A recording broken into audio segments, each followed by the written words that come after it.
Hello, welcome to the channel Why Stories. Enjoy watching. The owner of a flower shop saw a dirty homeless man in a dreadful downpour and, out of pity, gave him the keys to her summer house. But when she arrived there a week later, unannounced, the rain lashed the streets mercilessly when she noticed him, a filthy, soaked homeless man pressed against the wall of her flower shop. Something stirred in her heart. She gave him the keys to her summer house, and when she arrived there a week later without warning, she was stunned by what she saw. A vase of lilies slipped from Amalia's hands the moment the doorbell signaled a new customer. The glass shattered like icy crystals into dozens of shards, water spread across the floor. What on earth? Amalia exhaled, kneeling down and trying to gather the larger pieces. "I'm so sorry, give me a moment." The customer politely stepped back toward the door, mumbling something about coming back later. The bell jingled again, a farewell this time, and a second later Mirella, Amalia's 22-year-old assistant with perpetually changing hair color, bright red this week, knelt beside her. "Good omen," Mirella winked, tucking an unruly lock behind her ear. "Broken glass means good luck."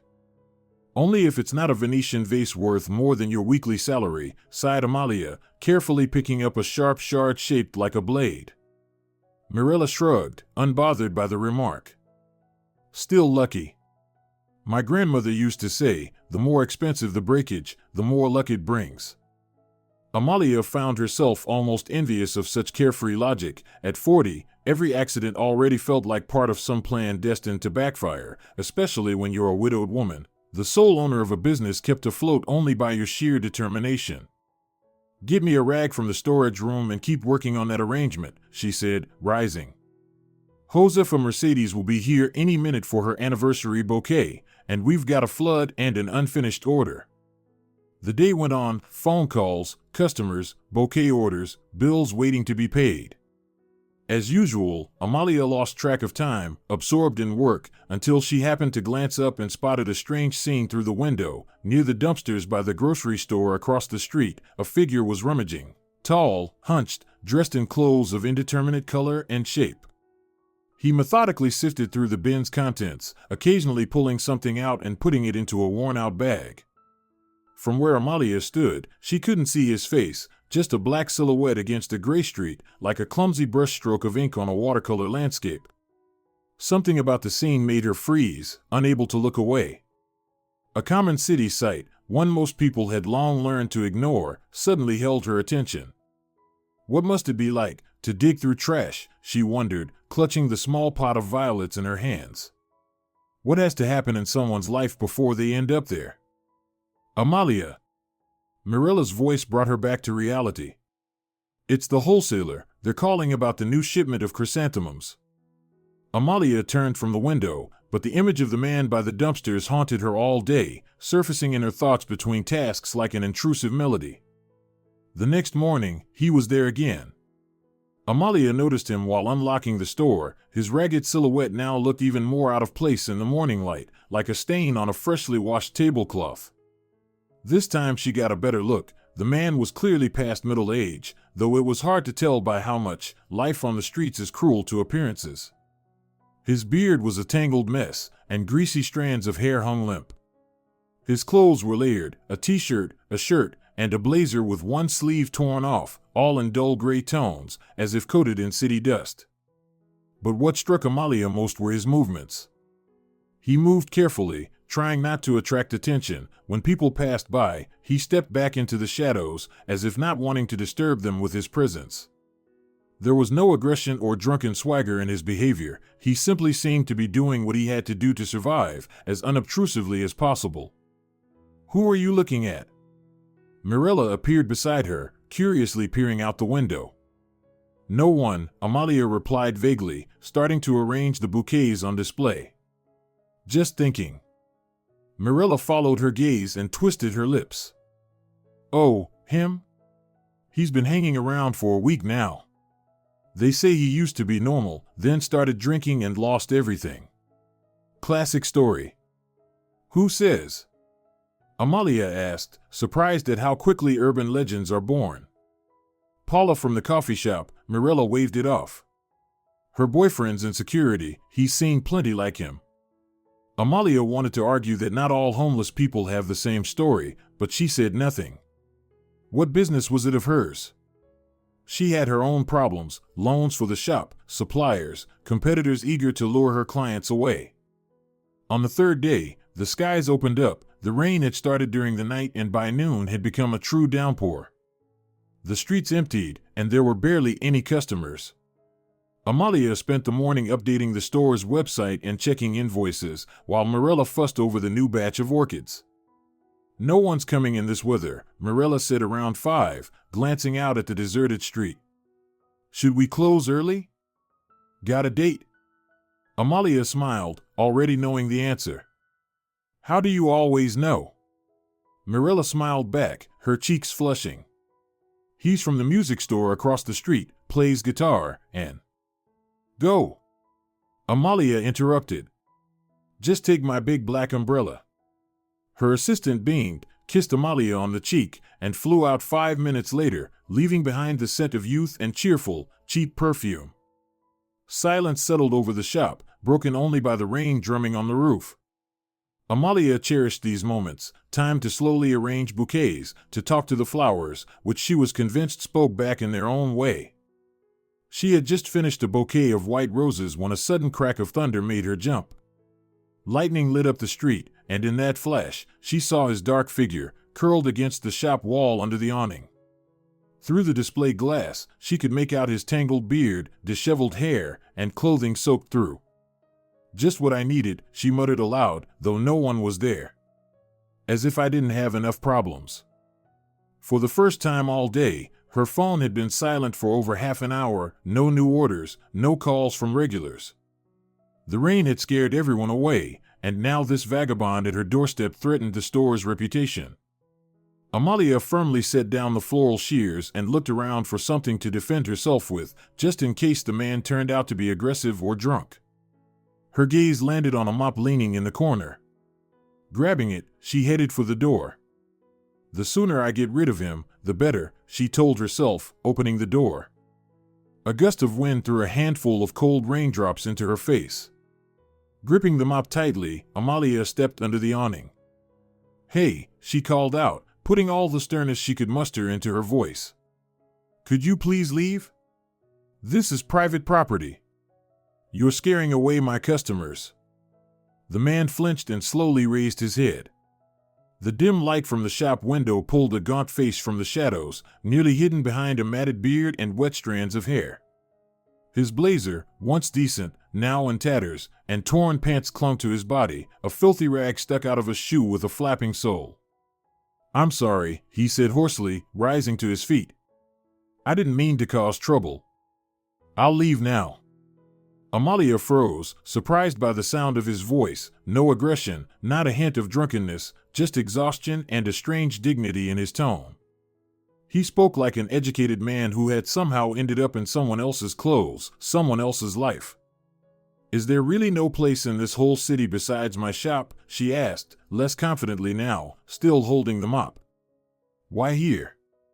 The man bent down, gathering his few possessions, a tattered plastic bag and a small, soaked mat he had been sitting on. "It's quiet here," he replied, carefully folding the mat. "And the awning is wide. But you're right, I have no right to bother you."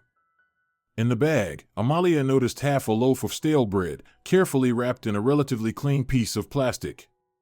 That pitiful bit of food had been packed with such care, as if it were a treasure. Something stirred inside her. Another crack of thunder split the sky, and the rain poured down with renewed force. The man, now ready to leave, was preparing to step out into the deluge, clearly hesitating to ask for even a few more minutes of shelter.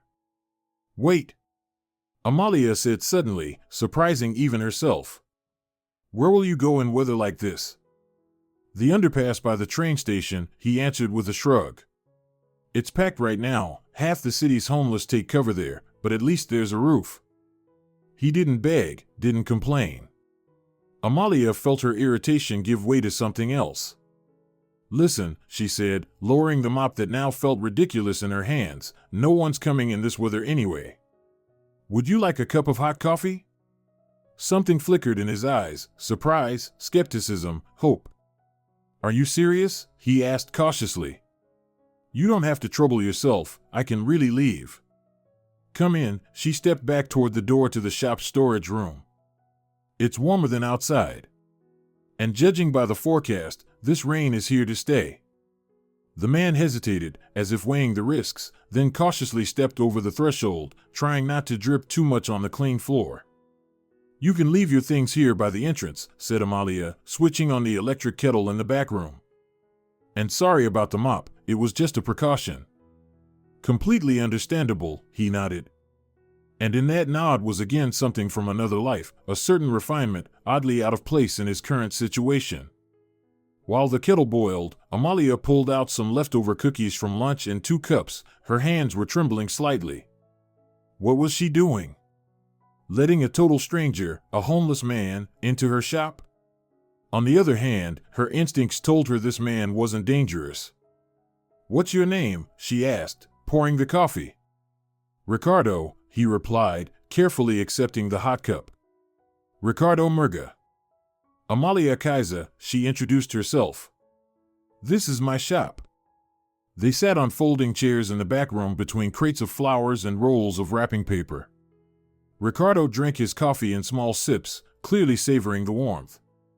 How long have you? Amalia hesitated, unsure how to phrase the question. Been on the street? Ricardo finished calmly. Almost a year. And before that? He frowned slightly, staring into his cup. There was another life, business, a house, family. It all collapsed rather suddenly. He didn't go into detail, and Amalia didn't press. Instead, she asked. No one who could help. My parents passed not long before it all happened. No other close family. A crack of thunder outside seemed to underline his words. The rain intensified, turning the street into a rushing river. The forecast says this weather will last all week, Amalia said, looking out the window.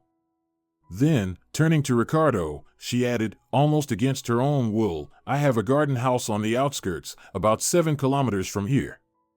There's an old greenhouse where I grow some flowers for the shop. You can stay there through the storm, if you'd like. Ricardo froze, the cookie halfway to his mouth. You're offering me a place to stay? You don't even know me. It's not exactly a house, Amalia clarified quickly, more of a shack, a summer cottage with a stove. There are canned goods, water. Even some of my husband's clothes.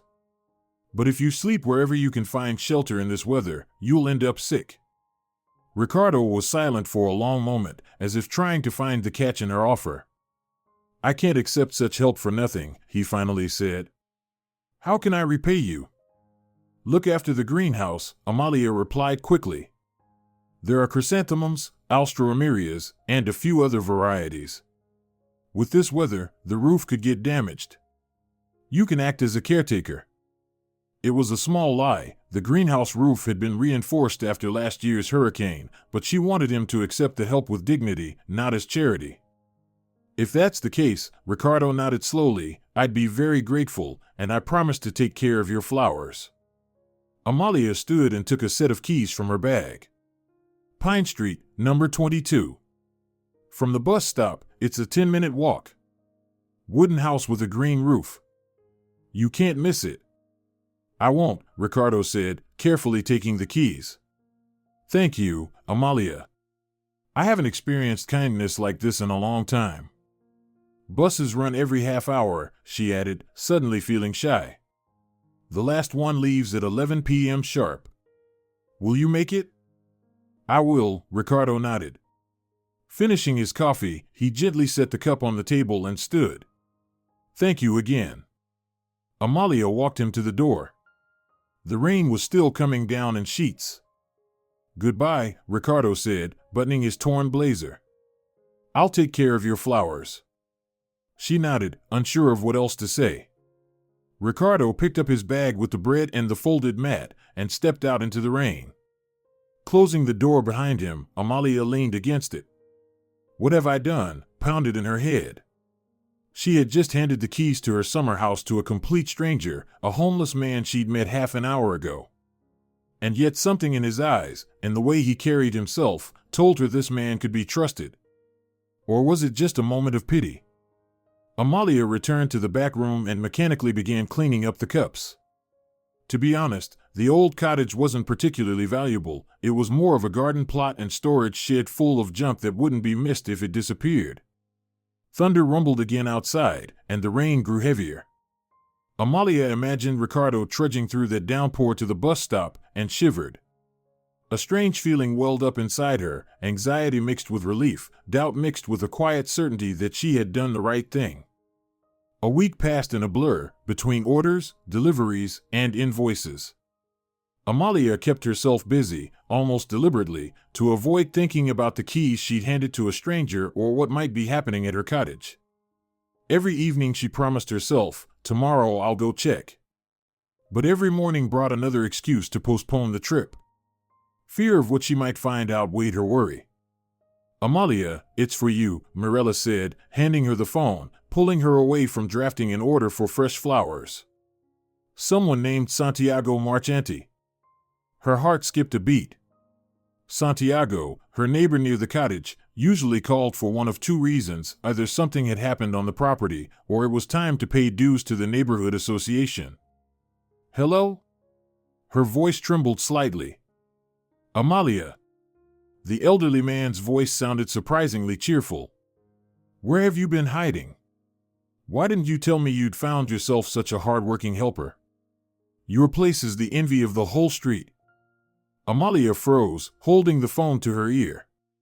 "Helper? What do you mean?" "I mean that new guy of yours. Ricardo, I think. He's been working from dawn to dusk all week. He fixed the porch, that thing's been leaning for 2 years. Patched up the fence where the boards had rotted. And the greenhouse? Spotless, like a surgery room." Amalia struggled to breathe. So Ricardo hadn't run off with her belongings or turned the place into a squat. He'd actually taken care of the property. "And him? How is he?" she asked cautiously. Santiago chuckled. "Smart guy, even if he's not talkative. Knows a lot about gardening, too. My tomatoes were starting to go black, and he made some mixture out of ash and garlic, sprayed them, and it cleared up right away. You can tell he knows what he's doing." Amalia instinctively reached for the calendar. Saturday, her day off. No more excuses. "Thank you, Santiago. I'll come by today." Do that, the pensioner grumbled good-naturedly. "You'll see what wonders your helper has worked. And I think he'll be glad to see you too." After hanging up, Amalia stood frozen behind the counter. Inside her, surprise, curiosity, and a vague sense of anxiety battled for control. If it hadn't been for her neighbor's call, she probably would have kept postponing the visit, imagining the worst. "Something wrong?" Mirella asked with concern, noticing her stunned expression. "No, everything's fine," Amalia said, snapping out of it. "Just some urgent matters came up. Can you manage the shop today on your own? Lock up when you're done?" The drive took half an hour, traffic included. Her car jolted over the potholes of the dirt road leading to the garden plots. Amalia kept checking the time, as if that could change anything. She noticed the changes immediately after turning down her lane. The leaning picket fence, she'd meant to replace it 2 summers ago, now stood straight, freshly painted a green that matched the cottage roof perfectly. The weeds that usually choked the path to the porch were gone, and the porch itself, on which she had feared slipping every time she carried heavy buckets, now looked sturdy and solid. Amalia parked and sat in the car for a few seconds, just staring at the property that now looked like it had shed years of neglect. The gate creaked, and a tall man appeared on the path, someone she barely recognized. Ricardo was the same man she had met during the storm, and yet entirely different. The gaunt face was now clean-shaven, his hair, neatly slicked back, wasn't gray as she had first thought, but dark blonde with silver at the temples. His clothes, the same old blazer and trousers, had been washed and carefully mended. But the real transformation wasn't physical, it was in his posture. His back was straight, shoulders squared. No longer a broken-down vagabond, he now stood like a man who remembered what it meant to hold his head high. "Hello, Amalia," he greeted her with a slight nod, not stepping closer, giving her space. "I didn't know you were coming today. Shall I put the kettle on?" Amalia stepped out of the car, still stunned by the changes. "Hello, Ricardo," she replied, noting how formal they sounded, like co-workers. "Yes, coffee would be nice. But first, if you don't mind, I'd like to look around." He nodded and stepped aside, letting her pass without following her, as if to show that he claimed no ownership. The farther she walked, the more astonished she became. The tiny herb garden she'd practically abandoned in recent years had been neatly weeded and watered, the old compost bin had been repaired. The chaotic woodshed now held stacks of birch logs in perfect order. But the true shock was the greenhouse. Crossing the threshold, Amalia froze for a moment.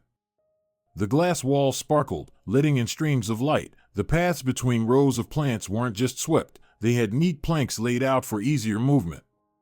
Chrysanthemums, Alstroemeria, Gypsophila, and Statice, all grown for the shop, looked healthier than ever, each plant carefully tied and supported.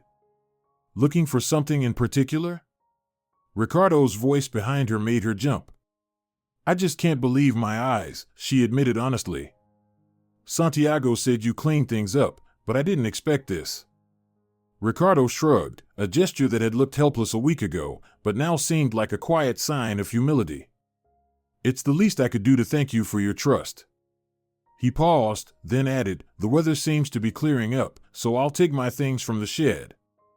I won't bother you anymore. Thank you again for the shelter during the storm." "Your things?" Amalia asked, stepping out of the greenhouse and heading toward the house. "Yes, just some clothes and a mat." "You lived in the shed?" she asked, genuine horror in her voice. "But why?" "There are 2 rooms in the house, a bed, a couch." Ricardo looked embarrassed. "I thought it was more appropriate. After all, I'm just a stranger to whom you generously offered shelter. I didn't want to damage anything." Amalia shook her head, something like indignation rising within her. "Come on," she said firmly, heading toward the cottage. "Let's bring your things inside right now." Over coffee, he told her he'd found an old gardening manual in the shed and had read it cover to cover. "My mother loved flowers," Ricardo said, for the first time letting warmth slip into his voice. "She grew roses, so I had some experience. But your plants are much more demanding, Alstroemeria especially. They need a very specific watering routine." Amalia found herself listening with genuine interest. It was astonishing how someone who'd ended up on the streets had managed to retain not only his dignity but also the ability to speak passionately about flowers. "Ricardo," she began cautiously, "I'd like to offer you a job." He looked up, surprised. His gray eyes, with unexpected depth, studied her face, as if checking whether she was joking. "A job?" he repeated. "Yes," Amalia said, her words now forming a clear plan. "I need someone to take care of the cottage and the greenhouse. I don't have time to tend the plants properly, and they're important for the shop. You could live here and manage the property." Ricardo looked down into his cup, as if examining the pattern left by the tea leaves. "You're not even asking how I ended up on the street," he finally said. "Aren't you afraid I might be a criminal or a con artist?" "I am," Amalia admitted honestly, "but not enough to refuse help from someone who turned my abandoned plot into a garden of paradise in a week. Besides," she smiled, "Santiago has a nose for people. He's a hardcore gardener in retirement, but also a former agronomist with 30 years' experience. If he says you're a solid guy, that means a lot." A smile touched Ricardo's lips, cautious, as if he'd forgotten how. "Then I gratefully accept your offer," he said, rising and extending his hand, a simple gesture, but deeply meaningful under the circumstances. "I promise I won't let you down." Amalia shook his hand, surprised at how warm and dry it was. "There are some of my husband's clothes in the wardrobe," she said, looking away. "Undergarments, shirts, trousers. All clean and in good condition. He was about your height. I don't think he'd want them to just sit there, and used." Ricardo nodded with understanding, asking no questions about her husband. "Thank you," he said simply. "I'll take good care of them." Twilight was beginning to fall outside. Amalia turned on the old floor lamp, filling the room with soft golden light. She opened the fridge and found fresh groceries. "You went shopping?" she asked in surprise. "There's a small market in the village," Ricardo explained. "I helped old Mrs. Natalia Sans unload some vegetables. She thanked me with potatoes and zucchini." Together, they made dinner, simple but incredibly tasty: fried potatoes with dill, a salad of fresh vegetables, and a compote of dried apples left over from last year's harvest. Amalia was surprised at how well Ricardo handled a knife, slicing ingredients quickly and precisely. After dinner, as they cleared the table, Ricardo paused when he noticed a leather-bound album on the bookshelf. "Sorry for being nosy," he said, "but what's that album?" Amalia hesitated for a moment. "Oh, those are my sketches. Sometimes I draw floral arrangements before putting them together for the shop." For some reason, it felt awkward to admit to this little hobby. Her husband had always considered her drawing a frivolous pastime, a waste of time. "You'd be better off checking the invoices than doodling in that sketchbook," he used to say, not unkindly, but without a shred of understanding. Ricardo carefully opened the sketchbook, his eyes widening in surprise. "These are incredible. Look how precisely you've captured the light and shadow on the peony petals. And this arrangement of Alstroemeria and Lisianthus, an unusual combination, but so harmonious." Amalia froze with her cup in hand, barely believing her ears.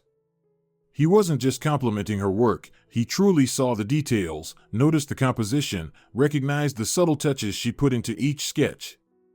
"You know about art?" she asked, stepping closer. "I once dreamed of going to art school," Ricardo admitted with a hint of sadness, "but my father insisted on economics." "More promising," he said.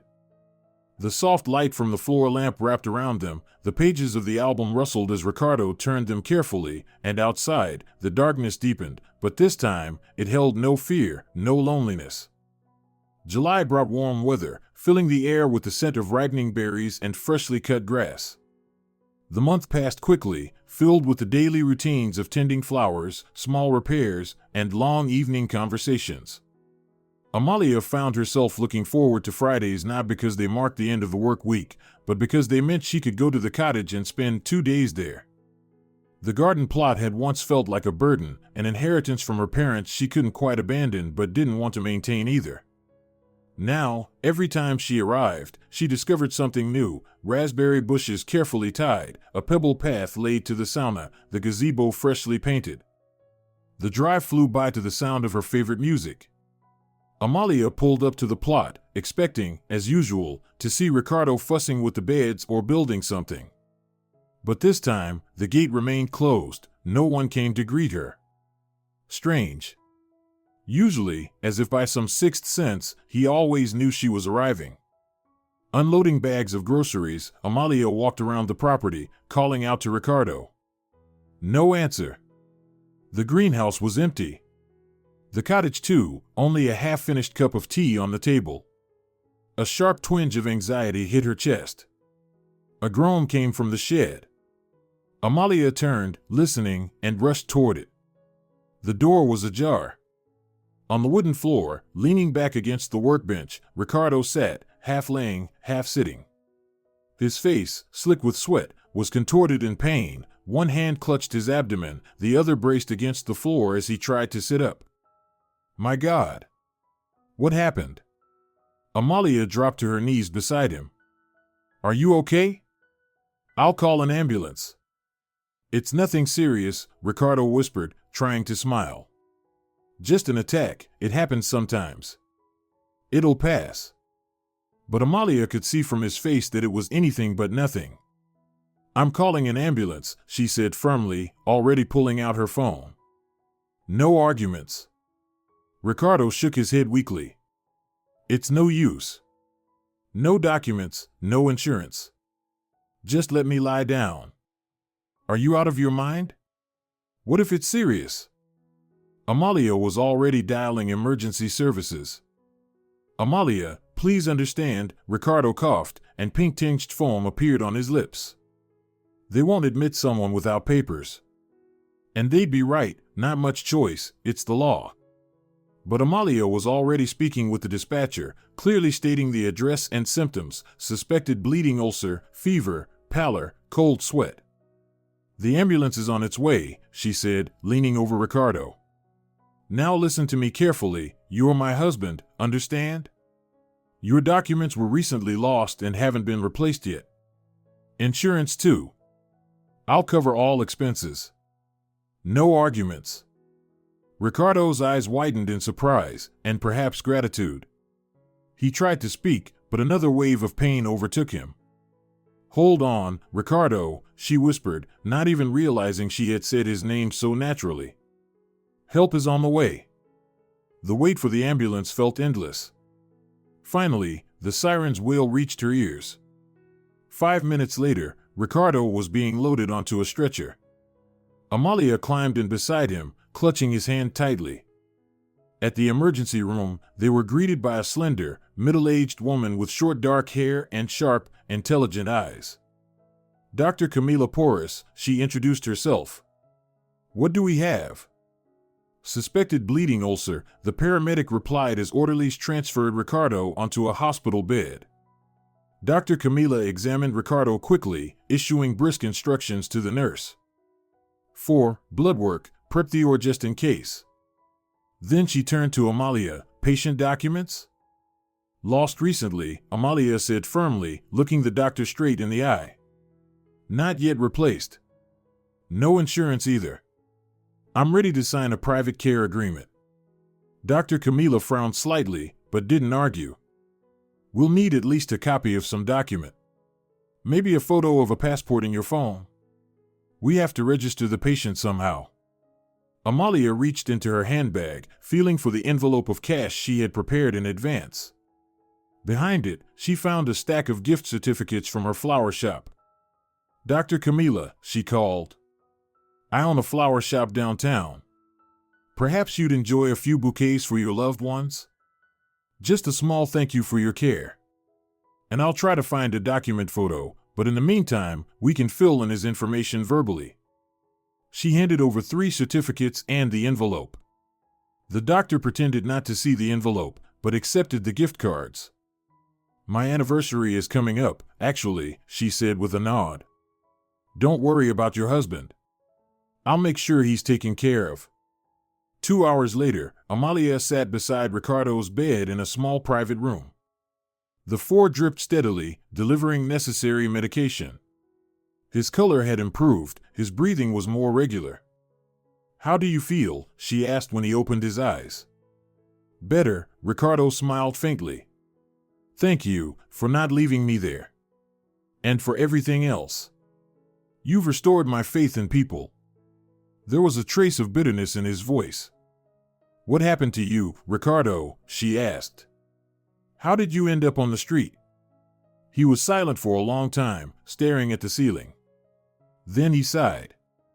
It's a long and unpleasant story. I'm not sure you want to hear it. I do, Amalia said firmly. If you're ready to tell it. We've got time. The doctor said you'll need at least a week here for the ulcer to heal. And you're lucky it wasn't a perforation, you'd have ended up on the operating table. In your case, the meds should work. Ricardo closed his eyes, as if gathering strength. When he finally spoke, his voice was distant, as though he were talking about someone else. 15 years ago, I founded a construction company. Started small, a team of builders, a few machines, minor contracts. Business grew steadily. Within 5 years, we had a fleet of vehicles, an office downtown, a staff of 50. 3 years later, we were winning bids for shopping malls, warehouse complexes, apartment buildings. Amalia listened, holding her breath. She pictured another version of Ricardo, wearing a fine suit, driving a good car, full of confidence and security. There was a lawyer at the company, Duna Garado, he continued, and his voice faltered. Smart, beautiful, ambitious. I fell in love like a schoolboy. We got married a year after we met, bought a luxury apartment, planned to start a family. He fell silent, reliving those moments of happiness. What went wrong? Amalia asked softly. Emilio Vicente, he said the name with thinly veiled contempt. Owner of a rival company. He proposed a merger, but on terms that would have left me without control over what I built. I refused. That's when the problem started. Ricardo drew a deep breath, as if struggling for air. At first it was minor stuff, supply delays, equipment breakdowns. Then came surprise inspections, complaints from clients. I didn't realize what was happening until it was too late. Duna had already, he paused. She'd already been sharing a bed with Emilio for some time and feeding him every bit of internal information. A heavy silence hung in the room. Amalia didn't know what to say. Words of comfort felt banal and hollow in the face of such betrayal. It got worse, Ricardo continued, staring out the window as twilight deepened. One evening, as I was leaving the office, they shoved me into a car and drove me to some abandoned warehouse outside the city. They kept me there for 3 days, demanding I sign over the company's shares. They tortured you? Amalia asked in horror. They didn't just convince me, Ricardo's voice grew duller. The first few weeks, they beat me until I blacked out. Then they moved on to other methods. He instinctively touched a scar on his temple. But I didn't sign. I knew if I did, they'd kill me. I knew too much. How long did they keep you? Amalia asked, barely containing the tremor in her voice.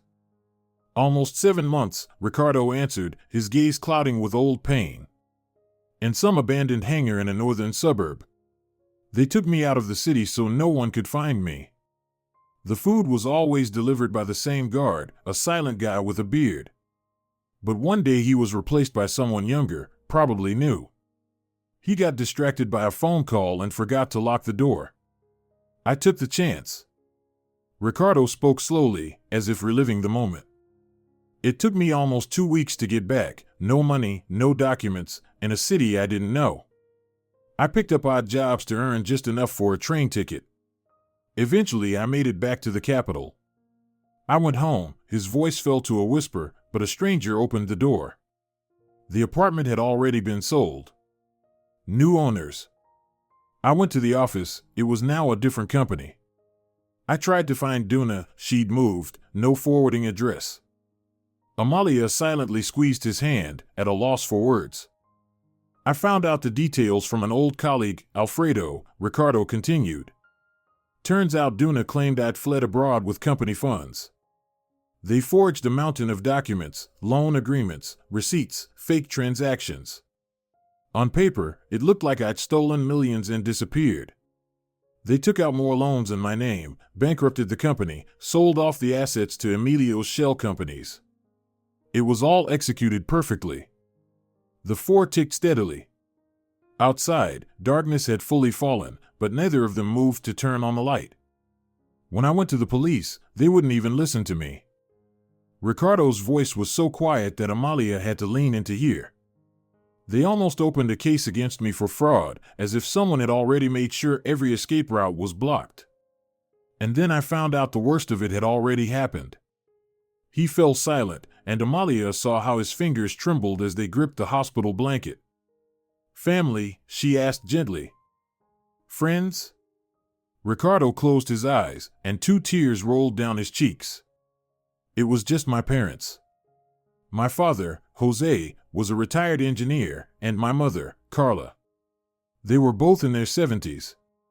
Dad had already had 2 heart attacks. Mom suffered from high blood pressure. His voice quavered. When I disappeared, they went to the police right away, but they were told the same thing I was told later, that I had run off with company money.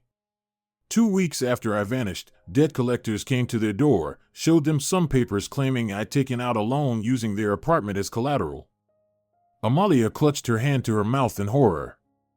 Dad, he knew it was a lie. He argued, tried to explain.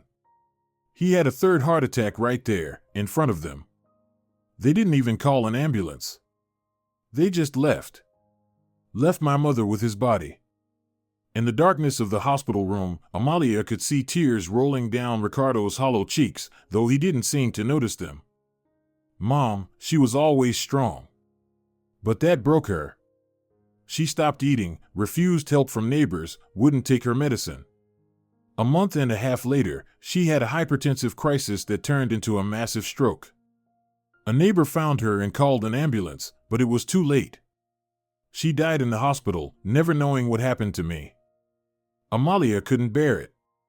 She leaned over and hugged him, as if trying to shield him from those memories.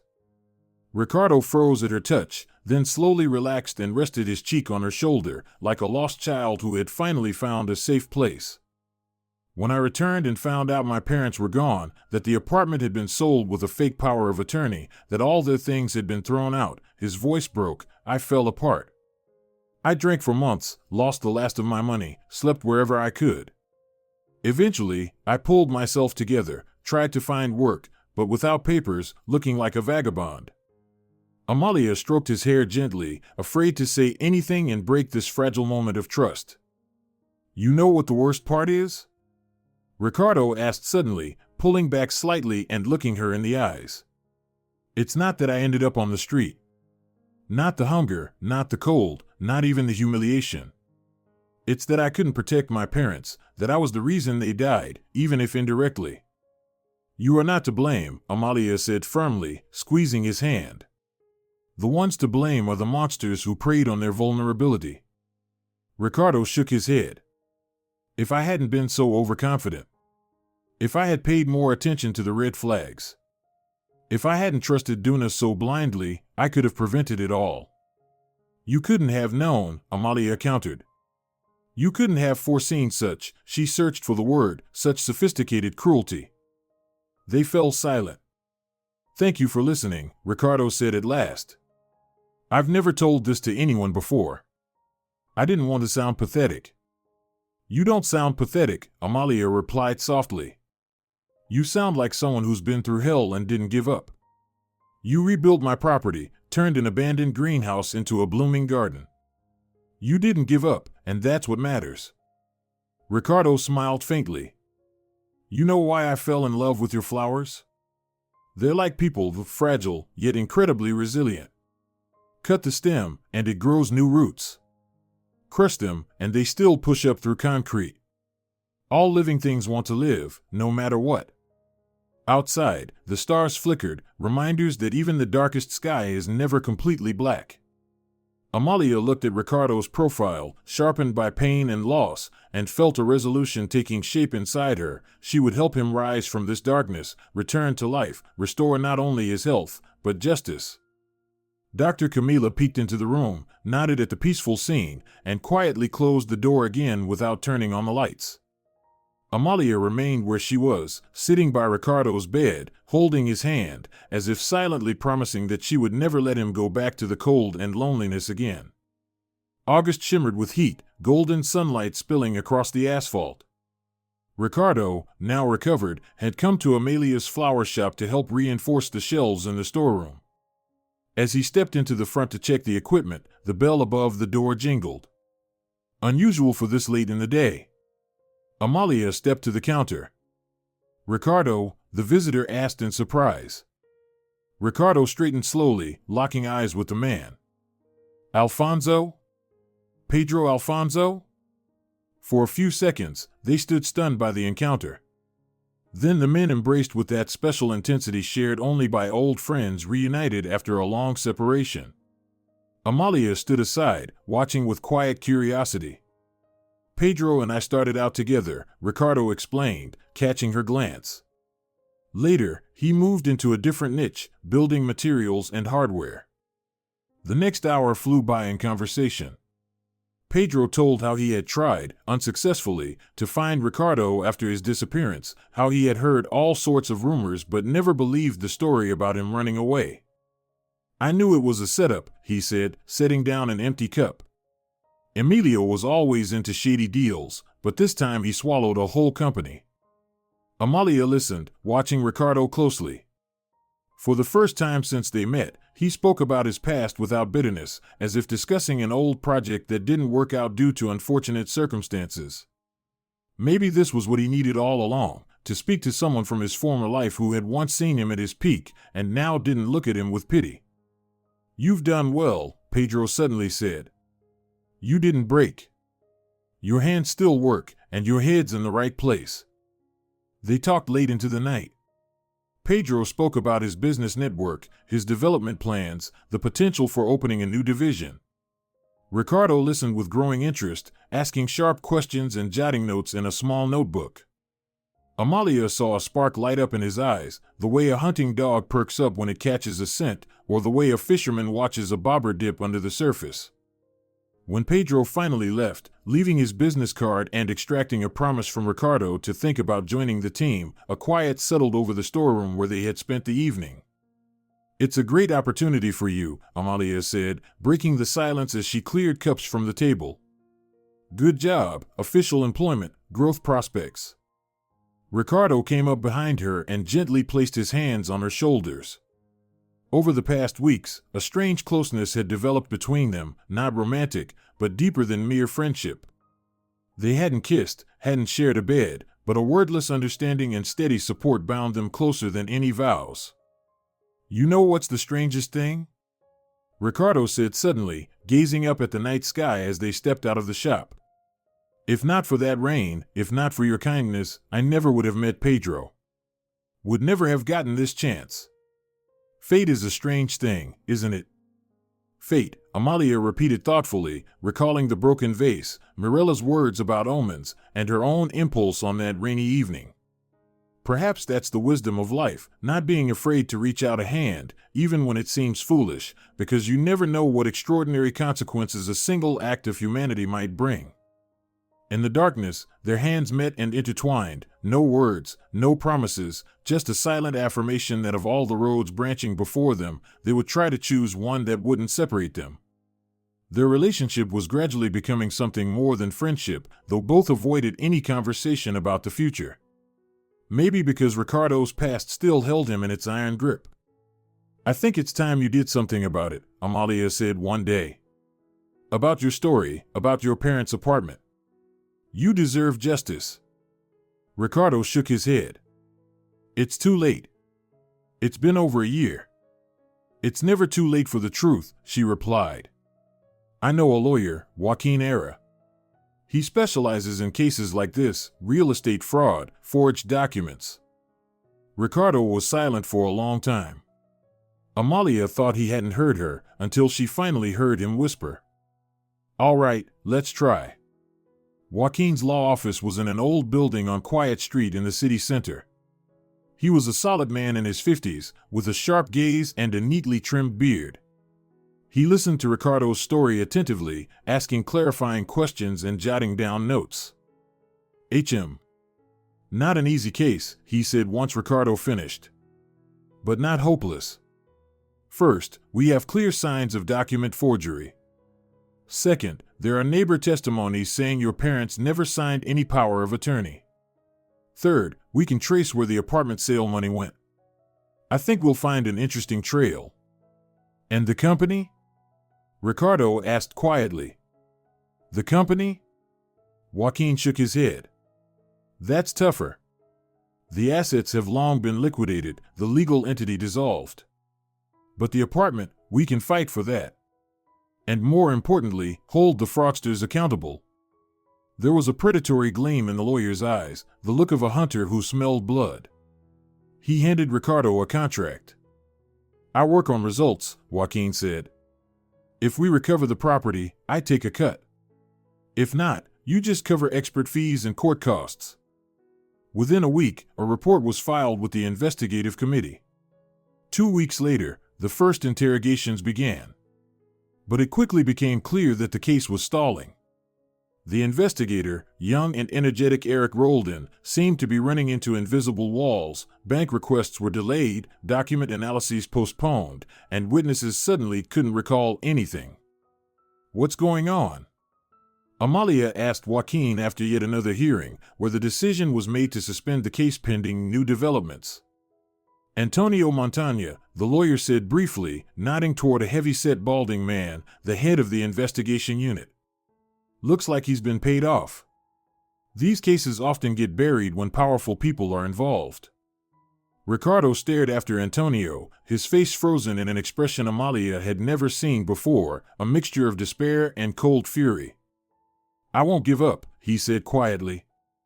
"Not this time." The October evening was damp and gray. Ricardo stayed late at work, dealing with a shipment of new greenhouse kits at Pedro's store, where he had been working for 2 months now. He was heading out of the business center when he nearly bumped into a short, stocky man who seemed to be waiting near the entrance. "Murga?" "Ricardo Murga," the man asked uncertainly. "Is it really you?" Ricardo squinted and suddenly recognized him. "Andres?"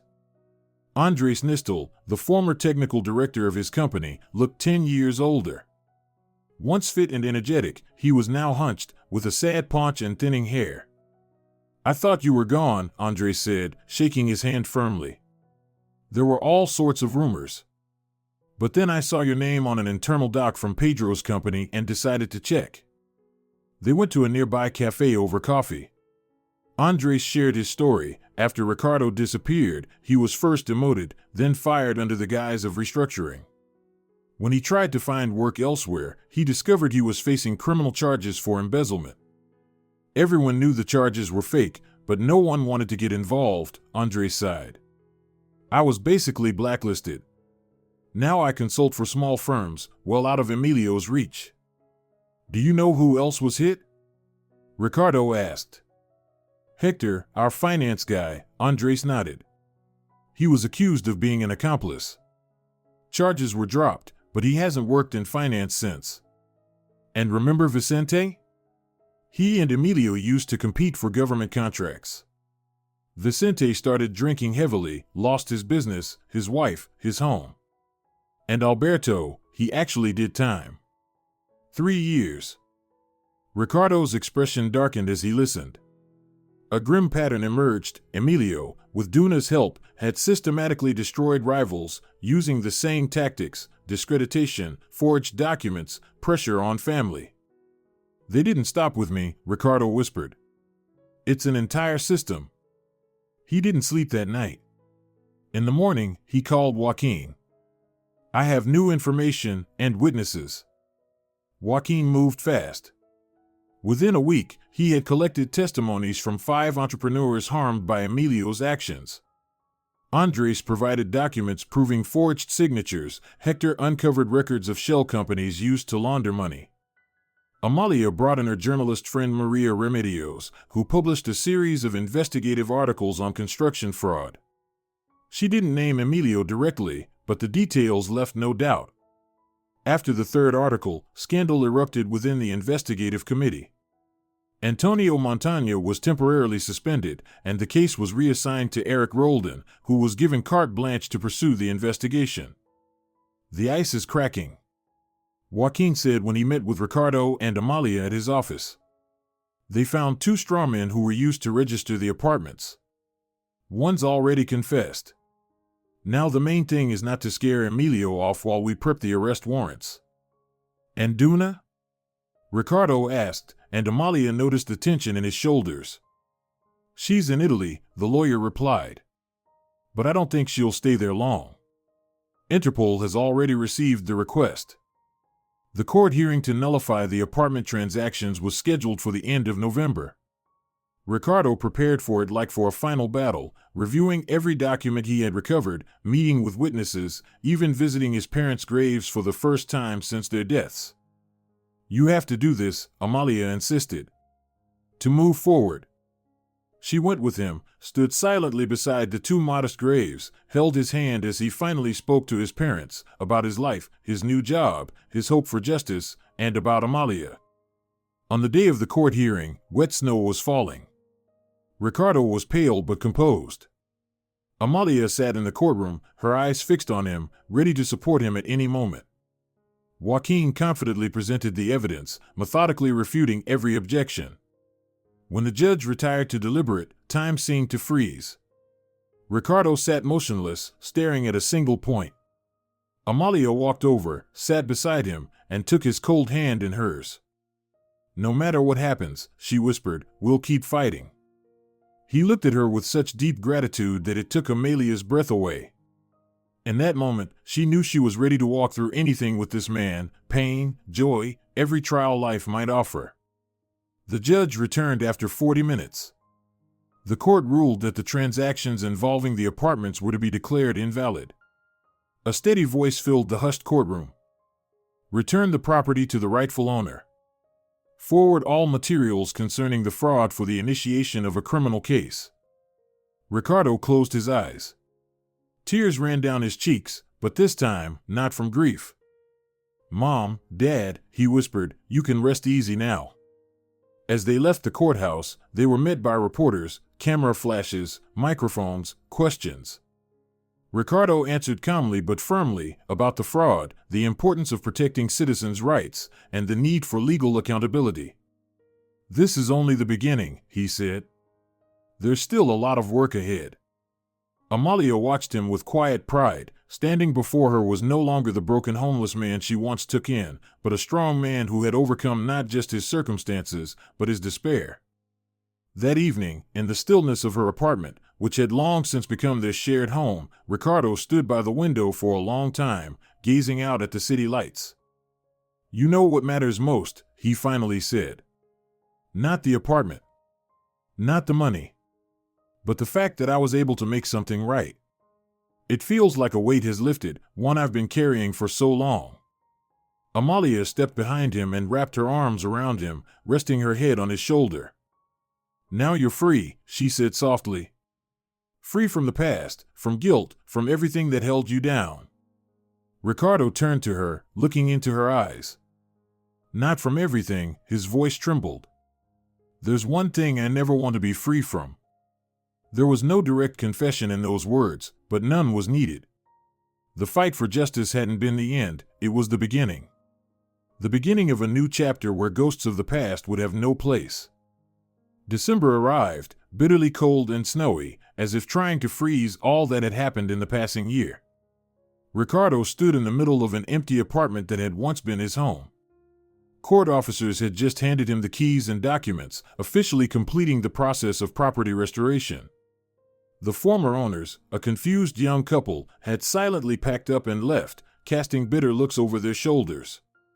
They too had been deceived, having bought the place below market value with forged documents. For them, it was a costly lesson in the risks of buying too good to be true real estate without proper legal vetting.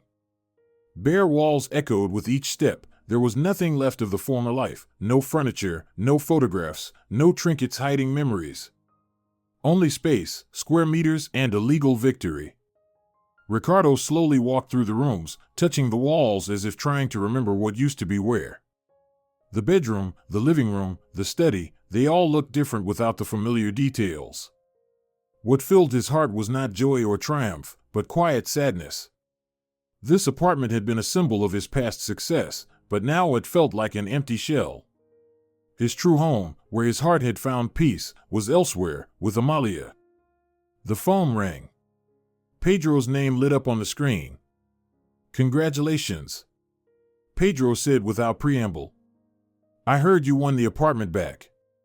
"Thanks," Ricardo replied, sitting on the windowsill. "But the issue of compensation for the business has been postponed until next year. They couldn't determine the value of the assets at the time of bankruptcy." "Forget the assets," Pedro scoffed. "What matters is that justice was served. By the way, word is Emilio's already abroad. Must have smelled the heat." They chatted a bit more about work, the new department, plans for the next season. Ricardo listened distractedly, thinking only of getting home quickly. Amalia hadn't been feeling well lately. Stress from the court case had triggered a flare-up of her chronic bronchitis. After saying goodbye to Pedro, Ricardo locked up the empty apartment and headed to his car. On the way, he picked up fruit, a special herbal tea for coughs, and a bouquet of white chrysanthemums, the same kind that had been growing in the greenhouse when they first met. Amalia was bustling in the kitchen, humming to herself. The smell of stewed vegetables and roasting meat filled the apartment with warmth and comfort. She heard the key turn in the lock and smiled without looking up. She recognized his steps instantly. "Cooking something good?" Ricardo appeared in the kitchen doorway, hiding something large behind his back. French-style meat and a vegetable stew, Amalia replied, wiping her hands on her apron. It'll be ready in. She stopped when she saw the enormous bouquet of white and pink chrysanthemums in his hands. What's this? It's for you, Ricardo said, handing her the flowers, his gaze unusually soft. I thought today was a special day. Amalia took the bouquet, burying her face in the blooms and inhaling their delicate scent. They're beautiful, she whispered. But why is today special? Ricardo took off his blazer and carefully draped it over the back of a chair. Today the issue with my parents' apartment was resolved, he said, sitting at the kitchen table. The court ordered it returned to me as the rightful heir. The bailiffs handed over the keys. Ricardo, that's wonderful. Amalia placed the flowers in a tall vase and came over to hug him from behind. So justice does exist. Thanks to you, he said, taking her hands in his. If it weren't for you, your support, your belief in me, I never would have dared to fight. Amalia shook her head. I was just beside you. You did it. No, not alone, he said, his voice quieter but steadier. We did it together, like we've done everything else. And I realized something very simple. I don't want to live without you ever again. Amalia froze. They had lived under the same roof for months, but had never spoken of feelings, as if afraid to disturb the fragile happiness they'd found. I love you, Ricardo said, and in the silence of the kitchen, the words rang like the most important truth. I've wanted to say it for a long time, but I was afraid you'd think I was just grateful, because you took me in, helped me. He stood up, still holding her hands, looking into her eyes. But that's not it, he continued softly. I love you not for your kindness, not for what you did, but for who you are, for your strength and gentleness, for the way you see beauty in simple things, for being real.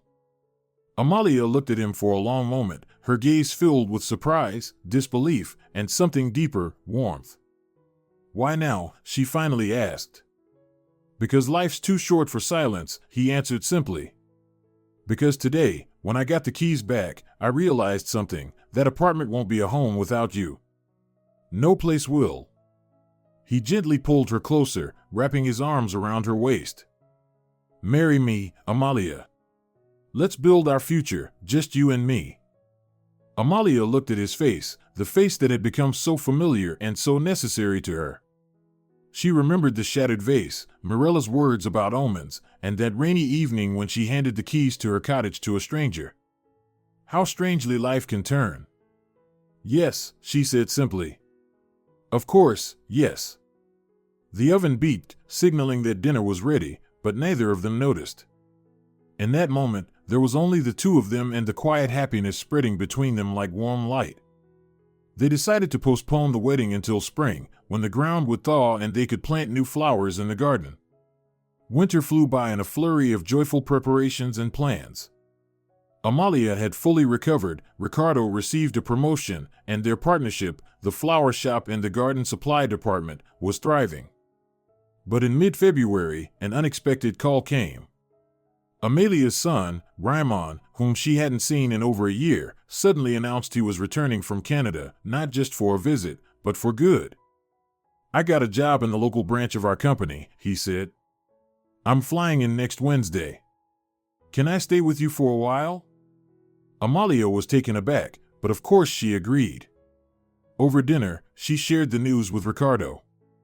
Of course he can stay as long as he needs, Ricardo nodded. I can temporarily move back to my apartment to make things easier. Don't even think about it. Amalia interrupted. We're engaged. Raimon will have to accept that. But the first meeting turned out to be harder than they expected. Raimon, the tall, with his father's facial features but his mother's eyes, looked at Ricardo with barely concealed distrust. So you're the homeless guy Mom took in, he asked after a formal introduction. And now you plan to live here? Amalia bristled, but Ricardo stopped her with a gentle touch on her hand. Yes, I was homeless when we met, he said calmly. And yes, now your mother and I are planning to get married. But if you want to know the whole story, I'm ready to tell it. The whole evening passed in a tense atmosphere. Raimon was pointedly polite, but cold. Ricardo held his ground with dignity, never pushy, but not retreating in the face of hostility either. Gradually, Raimon began to treat Ricardo more calmly, and by the end of the week, one could even say they developed a certain camaraderie. But what Amalia had been worrying about most was something else entirely. For a week, she had been carrying a secret she was afraid to voice, a truth that could change everything. She was once again in the bathroom, staring at a pregnancy test with two distinct lines, when she heard the front door open. Quickly hiding the test in her robe pocket, she walked out into the hallway. Ricardo and Raimon returned together, chatting animatedly. When they saw her, both smiled in nearly identical ways, despite their age difference and appearance. "Where were you?" Amalia asked, trying to mask her nervousness. "We went to check out Ricardo's apartment," Raimon answered with unexpected warmth. "And then we stopped by the hardware store. We had an idea. What if we built a winter garden in the new house?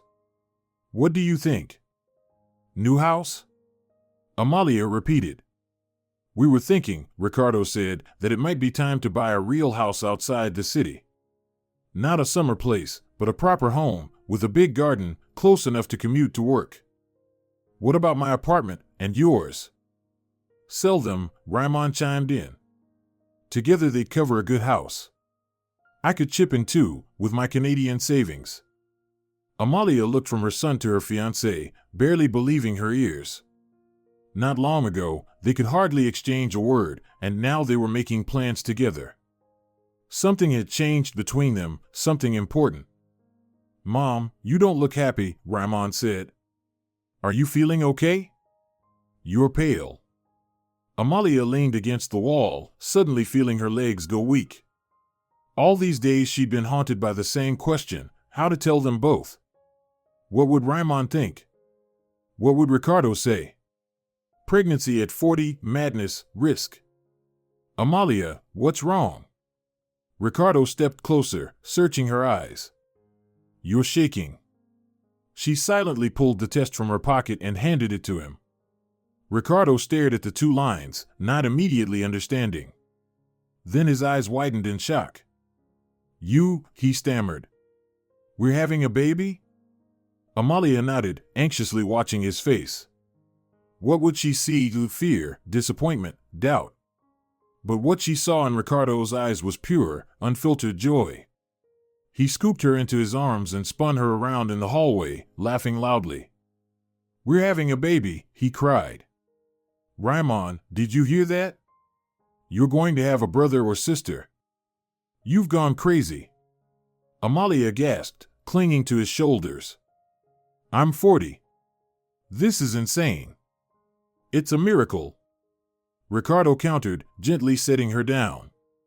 "A real miracle." Wait. Raimon interrupted, stunned. "You're telling me I come back from Canada and suddenly I'm playing the role of older brother, at 24? "If you don't mind," Amalia said quietly, still stunned by their reactions. Raimon looked at them both, his mother, who suddenly looked younger than her years, and Ricardo, whose face radiated a happiness too genuine to fake. Something stirred in his heart, memories of childhood, of wishing for a little brother or sister, of a father who had always said no. "Well then," he finally said with a crooked grin to mask his emotion. "Looks like we'll need to find a house with a nursery. And a winter garden. And a swing in the yard," Amalia added. She felt tears rising. She stepped toward her son and hugged him tightly, then reached out her hand to Ricardo, pulling him into the embrace. They stood like that, three adults with complicated pasts, mistakes and triumphs behind them, fears and hopes in their hearts. But in that moment, they were simply a family, reunited after a long journey and ready to build a future together. Outside, soft February snow fell, covering the city in a white blanket. And somewhere beneath that snow, the seeds of spring flowers were already sleeping, waiting for their moment to wake and bloom toward the sun. If you're enjoying it as well, leave a like and subscribe to the channel.